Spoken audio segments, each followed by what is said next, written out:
And we are live. Good morning, everyone. Welcome back to the Digital Green Book Podcast. I am Alana Whitaker, also go by Afro Butterfly. And today I have with me the amazing Danielle Jackson. Good morning. How are you today? What an amazing intro. I'm doing great. Thank you so much for having me here this morning. Absolutely. I was really honored to be able to reach out and land this time with you. I know you're super busy right now. What I like to do on this podcast is interview amazing people in and around the tech space. And people don't often connect that their public image is related to how far they're able to go with their projects sometimes. I had the pleasure of attending one of your informational sessions down in Tampa a few months ago. And I think you so masterfully explained why, even though you're doing everything else for your business, it is important for you to take charge and own your personal image very early on, even if you don't have a lot of resources or time to dedicate to that. So I would really love to get into sort of your personal journey, how you even began thinking about public relations, and the whole host of everything that you do now. I know Yeah, it's a so lot. I'll make it, yeah, because it's a lot of things, but I'll make it super, super quick. My name is Danielle Bayard Jackson. I am a friendship coach and educator, but I'm also a publicist and owner of an agency called TELL Public Relations. I actually began as a high school English teacher. I was there for 6 years, but the classroom's getting crazy. I don't know if you've been following literally any headlines, and I knew I had to do something different, sadly. And so I was trying to think of a field where a lot of those skills transferred. Okay, I like to read, I like to write, I like people, I like relationships. And I thought of public relations. I had studied public relations briefly at the University of Florida, but I could not pass statistics. And I took it twice. So I wasn't allowed to move forward. So I had to do something different. But long story short, I run two businesses now. Tell Public Relations. We help people get more shine for what they're doing, because something that makes me so sad is to see people who have great businesses. They're doing something so wonderful in the world, but not enough people know about it. And so we see people who, I'm sorry, I don't want to sound like a hater, who offer nothing but mediocrity. It's nothing original, but they keep getting the speaking engagements. They keep getting the funding. They keep getting, because they're visible. And so for me, my mission is to help women specifically, but to help people kind of close that gap. How can we get more shine for what you're doing? Because you need to be connected with people who need it most. And so, now I split my time between two businesses. I travel and speak on the science of connection as a friendship educator, but also behind the scenes, I'm still running the agency where we're helping other women do some of the things that I've been able to enjoy: brand deals, book deals, speaking engagements. A lot of cool opportunities have happened, but there shouldn't be any gatekeeping. So I run right back and tell my clients at the agency, hey, here's what I did, or here's what a journalist said to me. Let me take you in my inbox. Here's what you need to do. And so that's something I'm very passionate about. And fortunately, I've been able to help several women along the way. And I think you're so masterful at doing that. The workshop class was roughly 90 minutes long, and it really altered even the way that I do some things in my personal day to day. I've been very blessed that I've been able to grind and land a lot of speaking engagements. I do travel a lot of places and engage with a lot of people. But something that I really took home with me after I attended your session is, even in the moments that I'm feeling vulnerable, I can't be afraid to share those parts of my personal story. And I really need to niche down or on 2 to 3 specific things I really want to convey for my audience to get to know me. And I feel like I've really been focusing on that over the last few months. And I've noticed a personal difference in the way that my audience engages with me. So I'm very grateful to you for that. I'm so Something glad. Awesome. Something I would love to ask you is, what was your first encounter with public relations? How did you even make the leap or decision to make this a business endeavor for yourself? You mentioned hustling and things like that. I knew I was at a disadvantage trying to break into PR with zero experience. I was a high school teacher, and a lot of times, unfortunately, people don't credit that as having skills that transfer. Like, oh, you were just a teacher. I didn't realize how much grinding and hustling I did in the classroom would transfer to PR. But I knew that I didn't have the experience, and you need experience to get a job. And so I actually went around to business owners at my church, and I said, I'm embarrassed to even tell you how much. I said, for $100 a month. I sure did. I said, for $100 a month, I will hustle for you. I will get you radio interviews. I will help you make videos. $100 a month. Okay. Because literally. And they were like, okay. And since I didn't know the rules, I didn't have formal training, that kind of worked to my advantage. So I would call up radio stations. I would physically go up there. Hey, I don't know if you guys heard about this event coming up. It's going to be amazing. I'm happy to, have her come and speak for a little bit about it. Hey, I don't know if you've heard about this business, but have you guys considered partnering with anybody? Yeah, she'd be amazing. I mean, just going out there and talking about what makes these people interesting and why you should have them on your platform. It would add value to you. So I wasn't in sales now. I wasn't saying anything that's not true. I had to work with clients to see, okay, what value do you really have to offer? And how can we package in a way that's actually interesting? Because the way you talk about it is not interesting. Let's be real. And my job was to go and get third parties to share their platforms and things like that. So I had to hustle. After doing that for about 6 months, then I went to a big national company and I said, here's what I've accomplished. These radio interviews, I've secured this media coverage, this article by myself. And so they were like, oh my gosh, say less. And so they brought me on, and I worked there for a year and a half at this national agency. And then while I was on maternity leave, they called me and they told me that they terminated my department. So I had a 3-week-old and I had to figure out how I was going to, pay bills. I had I have a husband who's great and he has a job, but we needed more income. And that was when I said my choices are to either go back to the classroom and be a part for my baby, or maybe I could do the PR thing by myself. And that was about maybe 3-4 years ago. And we've been doing that ever since. It's been amazing. So securing national media and podcast interviews for clients, teaching women how to speak about their business in a way that is interesting. And I mean, I don't mean to be insulting, but sometimes we're so in the trenches of our business and we're so in the weeds with like specific language. It's not interesting. I'm sorry. So my job is to come and say like, okay, how can we take the cool things you're doing? How can we pair it with hot topics right now? How do we make this relevant? Because it is. And how do we show people how amazing you are and the great things you're doing? And so there's an art to it, and it's just been such a great time. That's amazing. What would you say is a goal that you still have for yourself as it relates to PR? Like what's those one or two things like, yeah, I still want to get that done. That's a great question. I'm kind of on the other end of it now. I'm so glad there's been so many things that have happened. I was just in New York City doing, national interviews with NBC News. And so a lot of cool, big things. But now I'm in the place where, and I enjoy speaking. So I travel to speak. But now there's so much going on visibility wise, which is amazing. But now I'm looking for ways to sustain my business that don't require me to show up. So I have to show up to get paid, which is great. But now I'm trying to think more strategically from a business standpoint. How can I put things in place where people can enjoy the content and I don't have to be there? So that's something we're kind of working on behind the scenes for certain programs and leveraging my background in education to design some curriculum stuff for schools.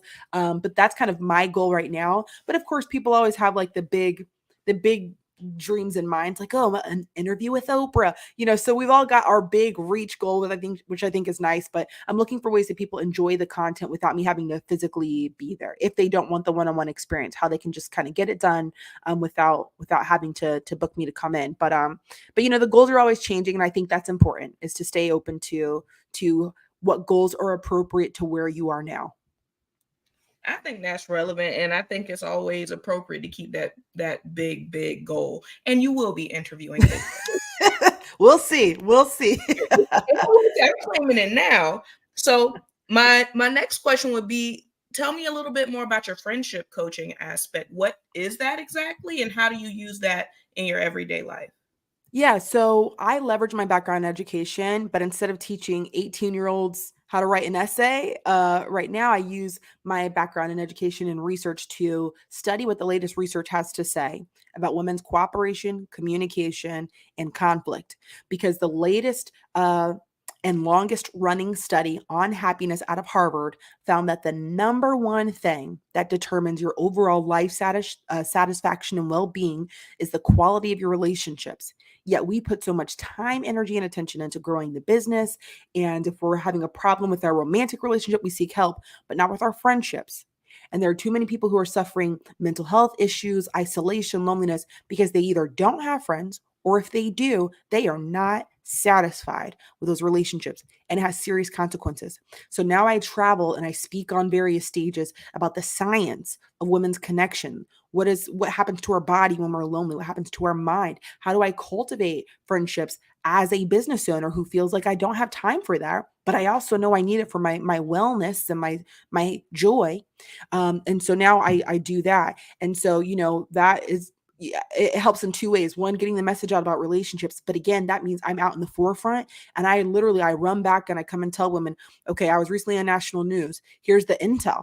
We recently launched a private membership called Kiss and Tell at Tell Public Relations, where we every month tell you what's going on. No secrets. Hey, by the way, journalists are not looking for that right now. So stop talking about it. If you want to be on TV, this is not interesting. You really ought to play up this part because that's what they're looking for. Oh, we're going into the holiday season, ladies. Here we go. Here are the 3 types of content you should be putting out there because this is what podcast hosts are looking for from their guests. So I'm coming and I'm sharing with you my inbox, my intel. I'm talking to producers, journalists. What are you guys looking for? And I kiss and tell. I come and bring it back. And so for people who maybe can't afford a publicist, because to work with us, it starts at $1,500 a month minimum, and the minimum is 3 months. And that is very affordable compared to the average, which is about 2 to 2,500 a month for a minimum of 6 months. Okay, so we try our best to make it accessible, but for people, especially from marginalized communities who are like, hey, I can't commit to that, we have a $99 a month membership where you still have access to me. So we just think it's important that people kind of get more shine, but a lot of us, we just don't know how. And with a lot of startups and things who, we all know the abysmal statistics on how much funding women get and then how much funding women of color get. Okay, I can't do much about that, but I can help you get more shine, third party endorsements, and media that makes it hard to look away. And that makes funders say, okay, hold on a second. She's getting all this attention. They must be doing something right.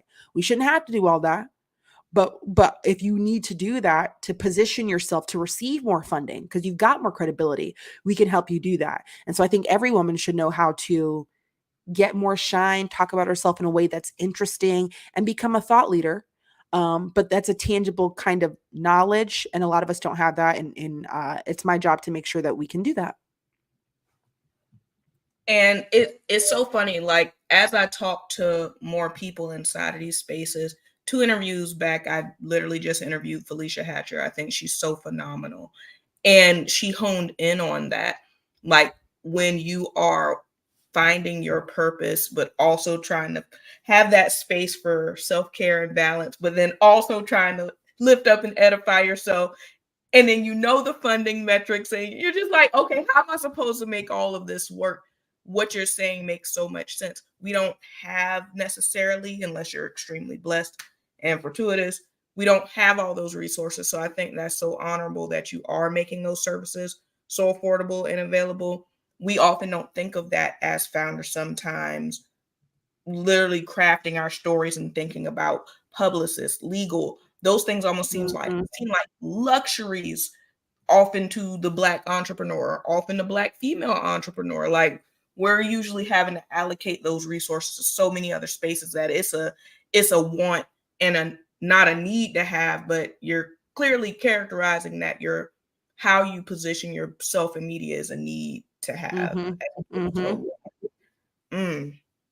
So what is one thing that you think that people who are watching, aside from obviously reaching out to work with you, what's one thing that people could do better starting from today to handle their image a bit better as they're trying to tell their story on a day-to-day basis?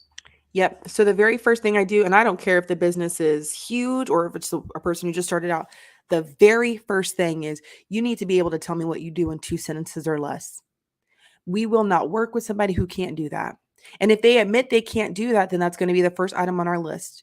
I always tell the story about I once was hired by one of the largest organizations in St. Pete. I'm talking millions of dollars.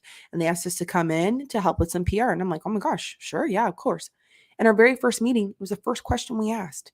They could not answer it. Well, it's complicated because we do a couple different things for different communities, and that might sound impressive, but if I can't go on your behalf and clearly explain what you do, because you can't explain what you do, I don't care how impressive, professional, extensive it is, you can't tell me in 2 sentences, we have a problem. Because the whole goal of visibility is you have other people who are sharing about you. They can't go and talk about you if they don't know what to say. We put the words in their mouths. People like to say, oh, I have word of mouth marketing. Okay, but what are they saying? Because it might be to your detriment if they're saying the wrong things and getting it muddied.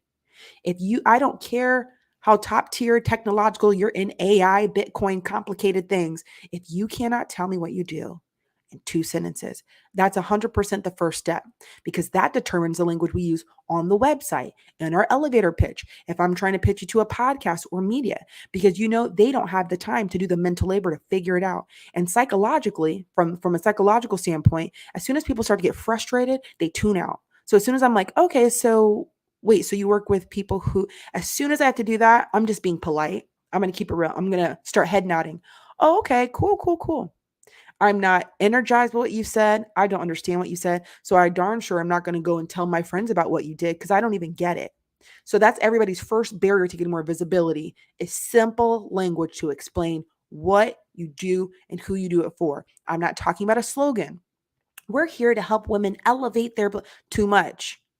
So if somebody asks me what I did as a publicist, I'm going to say, oh, yeah, good question. You know how you see women who seem to be everywhere and they look like an authority because you see them everywhere, TV, podcast? I'm the woman behind the scenes who made that possible for them. You see women who are always getting like shiny stuff, that press and all that, and they're everywhere, somehow always getting deals and being the leading voice in their industry. I'm the machine behind the scenes making that happen for them. That gives a picture for people like, oh, I get it. Now, sure, I can say that in a more technical, professional, and formal way if I want to. I have that skill, but I want to grab people immediately. Both clients who need my services, like, oh my gosh, I need somebody behind the scenes helping me get more shine. Or for people who are like, oh, I want to interview you about that. Okay, that's number one. Once you do that, you need to know now what's your goal? Is your goal sales or visibility? And how are we going to get there? So, for example, people say, oh, I want to be a speaker. Oh, I really want to speak. I'm going to be on stages. Okay, good. They say that's a goal. I need to know your goal because that determines everything else we do. If the goal is I want to be on stages, great. As a publicist, my next thing I'm doing is looking at the content you are putting out.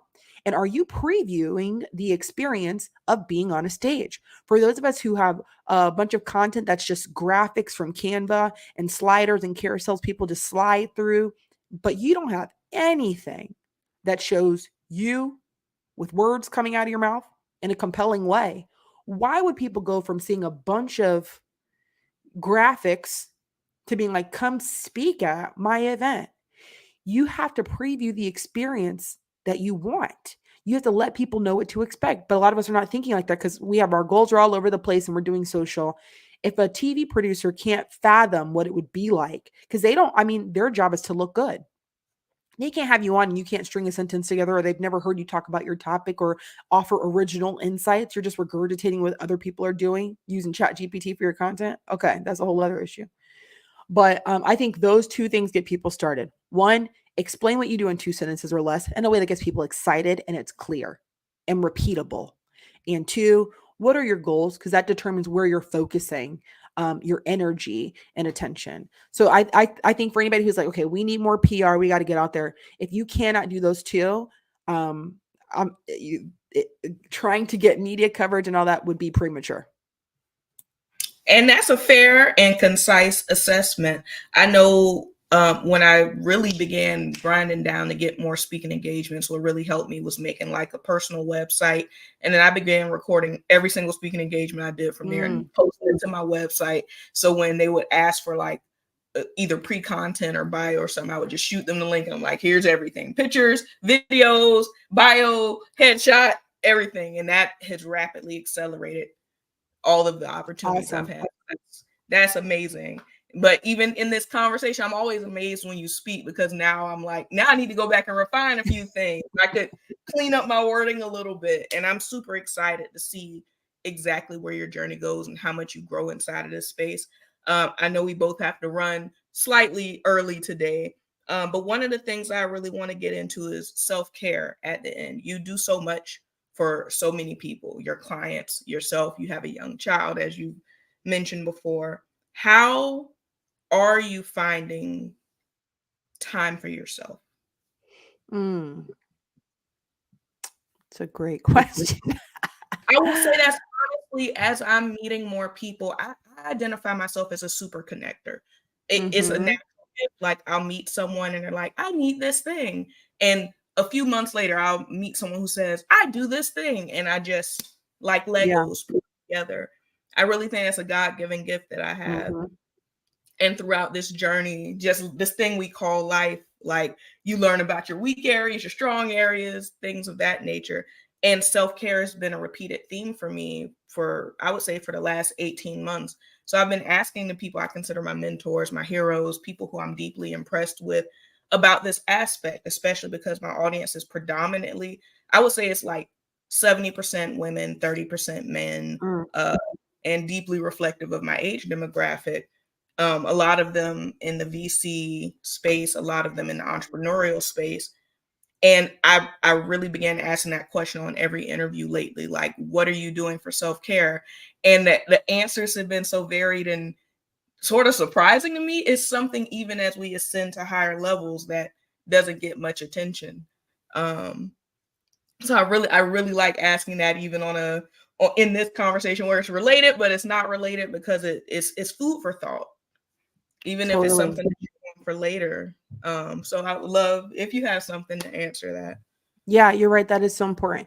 That's something I struggle with. I'll be honest. A couple things I've noticed that are important and that I'm working on is I think it's so, and you know this, so easy to get lost in entrepreneurship. And before you know it, all your downtime is spent listening to podcasts about the thing that can help you with the thing. And you can, oh, there's a conference tomorrow. I'm going to the conference. I'm going to the networking thing. I mean, it takes over your life and it never stops because you convince yourself that like spending one more hour on this thing or reading one more book on it will like give you that new idea you need to really blast off to the next level. It never stops. I think once I realized it never stops, it will always be something, put things in perspective for me. I'm not going to say what it was, but there's one amazing opportunity that I received last year. It was amazing. And I remember like getting tears in my eyes when I got the email because I was so like, I cannot believe this is happening. And I just felt overwhelmed with gratitude and I was so excited. I would say I probably sat in that moment for maybe 20 minutes before I was like, okay, man, it'd be so cool if I could get like already thinking about, ooh, I could leverage this to get something bigger. That's not okay. And I think once I realized that, it gave me permission to slow down and reconnect with the things that bring me joy, which I know people say a lot. For me, that's reading fiction, something that's not about business at all. And it feels like a 30-minute escape. So it's little things. So, for example, when I eat, I try my best to no longer eat while I'm doing emails, eat on the way to the thing. Eat when I eat now, that is a restful period of time. I'm sitting and having lunch at the table because I work from home. I'm not at the desk and I'm going to read or I'm going to listen to a podcast that has nothing to do with business. I'm not even kidding. That 30 minutes is a game changer. It feels like a pause in my day, something I did that wasn't too advanced financially. It was just for me. And this story is really intriguing. And those 30 minutes were so good. Self care doesn't only look like the activity, but how you frame your time. So, trying my best to commit to after 3 o'clock, I'm done. I am done. I'm not answering the laptop. I'm not looking at the emails. For me, it was hard because it was like you still got the email app on your phone. So if the kids are engaged in playing, I mean, I could take a quick 2 minutes. Nope. We even have a rule, my husband and I, we call our phone cigs, like cigarettes. And we say, like, oh, no cigs in the front of the kids. We don't even want them to see. I don't even want them having the visual of me on the phone. That's how serious I am. Because from their perspective, I saw a video on social media once and it was showing what your kids see. They're playing with their trucks. They do something cool. They turn around and look at mom. Her eyes are in the phone. And it just like, it really got me. And so I'm like, we don't even see me have my phone. So if we do have a quick call or an email, we will physically go in another room and make sure the parent has the kids because we don't want you seeing us on the phone. It's that serious. And so blocking off that time and making it almost sacred, I'm going to use the word.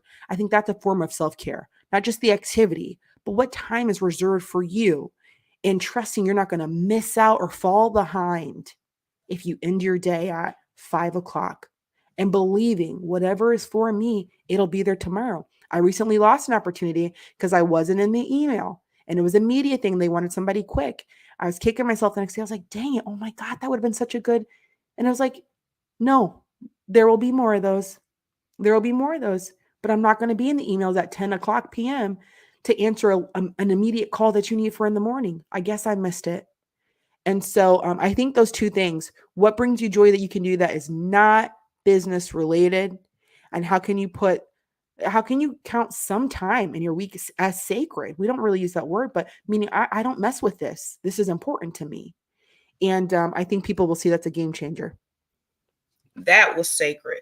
That was a blessing right there. Every time I ask that question, I literally get another answer that I feel like I can use. And I hear that my friends who have kids, they realize how much their children are sponges. So the fact that you hold that so sacred, especially being in public relations, knowing that the cell phone or communication in general is such a huge revenue generating activity for you, to be mindful enough to separate that from family while your children are still formative. That's a level of intention that I commend you for that. Especially in this age where you go to the grocery store and you see an 18-month-old on a tablet. Like, but thank you so much, Danielle. I think you are phenomenal. I think the message that you share is so amazing. I coordinate a lot of conferences, so I will be reaching back out to see if you are interested in more speaking engagements. And I think you're truly a blessing in this specific niche. And I think more people should know about you. You're already doing that phenomenally on your own. But if I can even expose 5 more people to you, I think it's worth it. Where's the best place for people to connect with you? Yeah, so everything lives on my personal website, which is my full name. So DanielleBayardJackson.com, and Bayard is spelled B as in boy, Ayard. So DanielleBayardJackson.com. It's got all the things, but I appreciate you for taking the time to facilitate this conversation and to connect your community with someone who can maybe offer some insights and resources to help them get to their next level. So I appreciate the work that you do and for making the space to bring me on to lend my voice to the conversation. And just thank you for the work that you do. Thank you so much. Absolutely, everyone. So, as you know, this replay will be available on LinkedIn and YouTube. Feel free to share it with your networks. Please reach out and connect with Danielle. She hosts events regularly. So, follow her on her LinkedIn page to see where she's going to be at next. I know I will be looking for that. And have a great day. Bye, everybody.